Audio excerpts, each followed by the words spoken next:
Israel और Hamas के बीच इन दिनों भीषण युद्ध जारी है, जिसमें करीब 3000 लोग अब तक मारे जा चुके हैं। इजरायल का जिक्र आते ही दुनिया के तमाम मुस्लिम देश आक्रामक हो जाते हैं और इसकी वजह फिलिस्तीन है। मुस्लिम देशों का मानना है कि फिलिस्तीन की धरती पर इजरायल का अवैध कब्जा है और उसे मुक्त किए बिना शांति नहीं हो सकती। यही वजह है कि पाकिस्तान, सीरिया, मिस्र और लेबनान जैसे कई देशों ने हमास के बर्बर हमले तक का समर्थन कर दिया है। इस्लामिक देशों और इजरायल के बीच दुश्मनी कितनी गहरी है, इसे इस तथ्य से भी समझ सकते हैं कि 28 देश ऐसे हैं जो उसे मान्यता ही नहीं देते। इजरायल की स्थापना 14 मई 1948 को हुई थी और वह अगले ही साल यानी 1949 में संयुक्त राष्ट्र का सदस्य बन गया था। फिर भी दुनिया के 193 देशों में से 28 देश ऐसे हैं जो उसे मान्यता नहीं देते हैं। कौन से हैं वो 28 देश?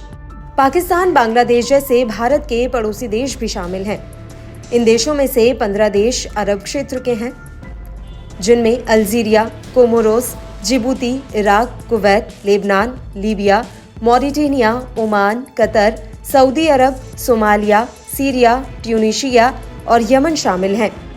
बात गैर अरब देशों की करें तो वे भी ऐसे हैं जो इजरायल को मान्यता नहीं देते हैं, जैसे Afghanistan, Bangladesh, Brunei, Indonesia, Iran, Malaysia, Maldives, Mali, Niger और पाकिस्तान। वहीं क्यूबा, उत्तर कोरिया और वेनेजुएला ने भी इजरायल को अमान्य ठहराया हुआ है। बड़ी बात यह है कि Pakistan, Bangladesh, Brunei, Iran, Iraq के लोगों के लिए तो इजरायल जाना ही मना है। पाकिस्तान के तो पासपोर्ट पर ही लिखा जाता है कि ये इजरायल को छोड़कर दुनिया के किसी भी देश में यात्रा की मान्यता देता है। पाकिस्तान, सऊदी अरब समेत 13 ऐसे देश हैं जहां इजरायल के नागरिकों की एंट्री ही नहीं है।